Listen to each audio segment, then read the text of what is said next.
आज हमारे पृथ्वी में 7 महाद्वीप और 5 महासागर हैं। छोटे छोटे द्वीप और जलीय क्षेत्रों की तो गिनती नहीं है, उनकी संख्या इतनी ज़्यादा है। लेकिन आज से लगभग 20 करोड़ साल पहले हमारी पृथ्वी में एक ही विशाल महासागर पाया जाता था और बीच में एक ही बहुत बड़ा महाद्वीप पाया जाता था। इसी महाद्वीप के टूटने से ही इतने सारे द्वीप, महाद्वीप और सागर महासागरों का निर्माण हुआ है। ये जो थ्योरी है कि किस प्रकार से वो बड़ा सा जो महाद्वीप है वो टूटा, ये थ्योरी दिया है वेगनर महोदय ने। वेगनर महोदय के अनुसार आज से लगभग 20 करोड़ साल पहले हमारी पृथ्वी में एक ही बड़ा सा महासागर पाया जाता था जिसको कहा जाता था पेंथालासा, और इस महासागर के बीचों बीच एक ही बड़ा सा द्वीप पाया जाता था, एक बड़ा सा महाद्वीप था जिसको कहा जाता था पेंजिया। जल के सतही तनाव के कारण ये जो पेंजिया है धीरे धीरे टूटने लगा। आपने नदी या तालाब में नहाते समय ये ध्यान दिया होगा कि साबुन लगाते वक्त साबुन का जब झाग पानी में गिर जाता है तो वो झाग वैसा ही स्थिर नहीं रहता, बल्कि वो फैलने लगता है, छोटे छोटे टुकड़ों में टूटने लगता है। ये घटना घटित होती है जल के सतही तनाव के कारण। मतलब जल के ऊपर सरफेस पर एक तनाव, एक खिंचाव पाया जाता है जो अपने ऊपर तैरने वाली हर वस्तु को एक खींचने लगता है, तोड़ने लगता है, और इसे जल का सतही तनाव या सरफेस टेंशन कहते हैं। इसी जल के सतही तनाव और सरफेस टेंशन के कारण पेंजिया जो है दो भागों में बढ़ गया। एक भाग जो उत्तर वाला जो भाग है, ऊपरी भाग, ये कहलाया लारेंसिया, और वो जो टुकड़ा था नीचे वाला भाग वो कहलाया गोंडवाना लैंड।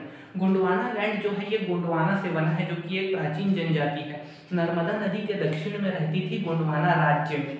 गोंडवाना राज्य में जो गोंडवाना जनजाति रहती थी, इसी के नाम पर इसका नाम पड़ा है गोंडवाना लैंड। वास्तव में इसका नाम जम्बू द्वीप है, और वैसे ही लारेंसिया का नाम अंगारा लैंड है।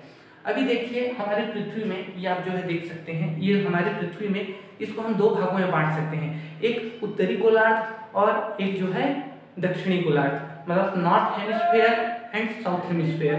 नॉर्थ हेमिस्फीयर में आप जो भी यहाँ पर देख रहे हैं, अमेरिका, ग्रीनलैंड, यूरोप और एशिया, ये सभी अंगारा लैंड का हिस्सा है। और दक्षिणी गोलार्ध में यहाँ पर आप जो भी देख रहे हैं, अफ्रीका, अंटार्कटिका, ऑस्ट्रेलिया, ये सभी जो है गोंडवाना लैंड का हिस्सा है।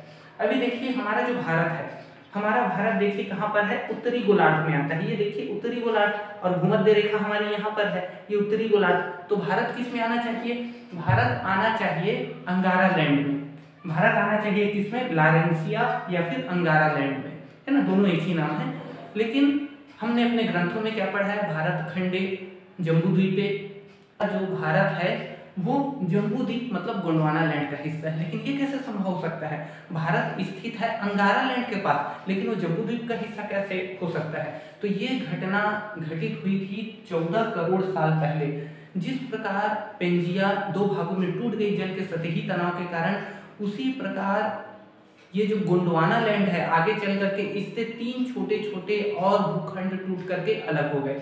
एक था हमारा भारत, एक ऑस्ट्रेलिया और एक अंटार्कटिका। अंटार्कटिका चला गया नीचे की ओर, ऑस्ट्रेलिया निकल गया सीधा, और भारत आ गया उत्तर की ओर, मतलब अंगारा लैंड की तरफ। अब देखिए ये जो घटना है ना, ये है हमारा गोंडवाना लैंड, और भारत यहाँ से टूट करके अलग हो गया और धीरे धीरे ये जो है उत्तर की ओर, मतलब गोंडवाना लैंड की ओर बढ़ने लगा। गोंडवाना लैंड का वो वाला हिस्सा जहाँ पर यूरोप और एशिया था, जिसको यूरेशिया टेक्टोनिक प्लेट कहा जाता है, उस ओर बढ़ने लगा, उसके साथ मिलने के लिए। ये जो घटना है कई करोड़ साल इसमें बीत गए, 5 से 7 करोड़ साल तक ये जो है धीरे धीरे चलते चलते गोंडवाना लैंड से ये अंगारा लैंड की ओर बढ़ने लगा। और ये जो घटना है ना, गोंडवाना लैंड से भारत का टूट करके अलग होना और अंगारा लैंड यूरेशिया टेक्टोनिक प्लेट के साथ टकराना, ये जो पूरी घटना है इसको कहा जाता है महाद्वीपीय विस्थापन। यहाँ पर देखिए हमारा जो भारत है, भारत और यूरेशिया टेक्टोनिक प्लेट के बीच में पहले पाया जाता था टेथिस सागर, है ना। अब ये धीरे धीरे हमारा जो भारतीय उपमहाद्वीप है ये धीरे धीरे आगे बढ़ने लगा यूरेशिया टेक्टोनिक प्लेट की तरफ, और टेथिस सागर को जब ये भारतीय उपमहाद्वीप यूरेशिया टेक्टोनिक प्लेट से टकराया तो टेथिस सागर नीचे दब गया। आज टेथिस सागर का जो है अस्तित्व नहीं है, लेकिन हमारे राजस्थान में जो बड़े बड़े झील हैं, है ना, खारे पानी के झील हैं। आप सोचिए कि भाई समुद्र इतना दूर है तो वहां पर खारा पानी कहाँ से आया? कई लोग कहते हैं कि भाई जैसे राजस्थान समुद्र के अंदर डूबा था, बाद में क्या हो गया, वो पानी कम, समुद्र में जल का लेवल गिरने से ये ऊपर उठ गया। तो भाई जल का लेवल जब ऊपर उठा, पूरा राजस्थान हमारा रेगिस्तान बन गया, तो ये पानी कहाँ से बच गया फिर? तो कुछ वैज्ञानिकों का कहना है कि एक्चुअल में हुआ क्या था कि यहाँ पर टेथिस सागर था, और जब भारतीय उपमहाद्वीप यूरेशिया टेक्टोनिक प्लेट से टकराया तो टेथिस सागर तो समाप्त हो गया, लेकिन अवशेष के रूप में सांभर झील और बहुत सारे जितने भी खारे पानी के झील हमारे राजस्थान में है, ये क्या है, उसी टेथिस सागर के अवशेष हैं।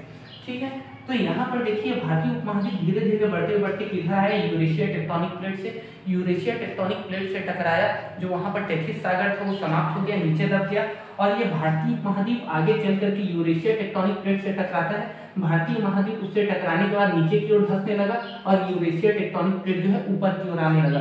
और ये जब दोनों टेक्टोनिक प्लेट आपस में जब टकराए तो वहां पर जो है एक पर्वत का निर्माण हुआ, जिसे कहते हैं हिमालय पर्वत, जो कि विश्व की सबसे नवीनतम पर्वत है। अब देखिए हिमालय, इसका नाम हिमालय कैसे पड़ा, तो आप सभी जानते हैं कि लगभग 165 मीटर ऊपर जाने पर होता क्या है, 1 सेंटीग्रेड टेम्परेचर में कमी आती है। मतलब 1 किलोमीटर आप ऊपर जाएंगे तो लगभग 5 सेंटीग्रेड टेम्परेचर में कमी आएगी। और हिमालय की जो सबसे ऊंची चोटी है उसकी ऊंचाई कितनी है, 8,849 मीटर, मतलब मान लेते हैं 9 किलोमीटर। तो भाई अगर आप हिमालय में 9 किलोमीटर अगर आप ऊपर जाएंगे तो लगभग 45 डिग्री टेम्परेचर में तो ऐसी कमी आ जाती है। और जब टेम्परेचर कम होता है, वहाँ पर टेम्परेचर की कमी होने के कारण वहाँ पर बर्फ का पूरा भंडार है ना, बर्फ का पूरा पहाड़ जैसा आ गया, चारों तरफ बर्फ से ढक गया वो क्षेत्र, और बर्फीला पहाड़ होने के कारण इसका नाम क्या पड़ा, हिमालय।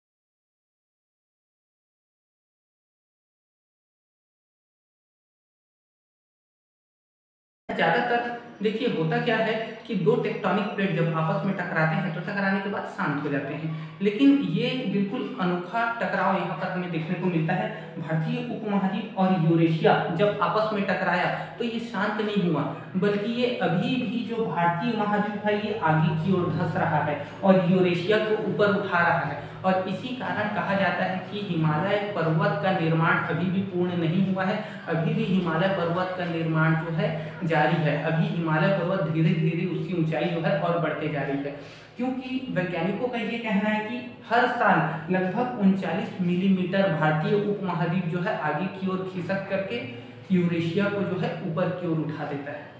और इसी कारण, इसी अनियमितता के कारण, जैसे दो टेक्टोनिक प्लेट आपस में टकरा के शांत हो गए तो कोई बड़ी बात नहीं है ना, स्थिति सामान्य हो जाएगी। लेकिन अभी भी भारतीय उपमहाद्वीप क्या कर रहा है, यूरेशियन टेक्टोनिक प्लेट को आगे की ओर खसका रहा है, धकेल रहा है, और इसी घर्षण के कारण वहां पर भूगर्भिक उथल पुथल, भूगर्भिक हलचल हमें देखने को मिलती है। और यही एक कारण है कि भारत में उत्तर पूर्व की ओर, मतलब हिमालयीन क्षेत्रों में सबसे ज्यादा भूकंप आता है। हिमालयीन क्षेत्रों में, पूरे भारत में हिमालयीन क्षेत्रों में सबसे ज्यादा भूकंप आने के पीछे यही कारण है